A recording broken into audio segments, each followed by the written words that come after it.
हे बघा, जी सेवन कारखान्याने आम्हाला या पोलीस प्रशासनानं कारखानदाराचं पाठीराख करून अत्यंत दडपशाही पद्धतीनं शेतकऱ्याला अटक केलेलं आहे। लोकशाही मार्गाने हे आंदोलन चालू असताना अगदी दुपारपासून या ठिकाणी शेतकरी धरणे धरून बसलेले होते, परंतु हा कारखानदार चर्चेला न येता पोलिसांना पुढे करून पोलिसाच्या दडपशाहीमधून या निदर्शनात धरणे धरणाऱ्या शेतकऱ्यांना त्यांनी अटक केलेलं आहे। पोलिसी बळाचा वापर करून पूर्णपणे शेतकऱ्यांचं आंदोलन दडपण्याचा प्रयत्न केलेला आहे। तेव्हा मराठवाड्यातल्या ऊस उत्पादक शेतकऱ्यांना आव्हान करतोय की या कारखानदाराच्या आडून संबंध कारखानदार हा ऊस उत्पादकांना लुटीसाठीचा प्रयत्न करतोय।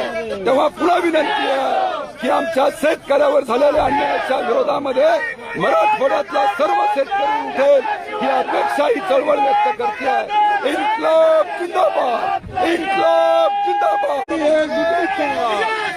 हे बघा, जी सेवन कारखान्याने आम्हाला या पोलीस प्रशासनानं कारखानदाराचं पाठीराख करून अत्यंत दडपशाही पद्धतीनं शेतकऱ्याला अटक केलेलं आहे। लोकशाही मार्गाने हे आंदोलन चालू असताना अगदी दुपारपासून या ठिकाणी शेतकरी धरणे धरून बसलेले होते, परंतु हा कारखानदार चर्चेला न येता पोलिसांना पुढे करून पोलिसाच्या दडपशाहीमधून या निदर्शनात धरणे धरणाऱ्या शेतकऱ्यांना त्यांनी अटक केलेलं आहे। पोलिसी बळाचा वापर करून पूर्णपणे शेतकऱ्यांचं आंदोलन दडपण्याचा प्रयत्न केलेला आहे। तेव्हा मराठवाड्यातल्या ऊस उत्पादक शेतकऱ्यांना आव्हान करतोय की या कारखानदाराच्या आडून संबंध कारखानदार हा ऊस उत्पादकांना लुटीसाठीचा प्रयत्न करतोय।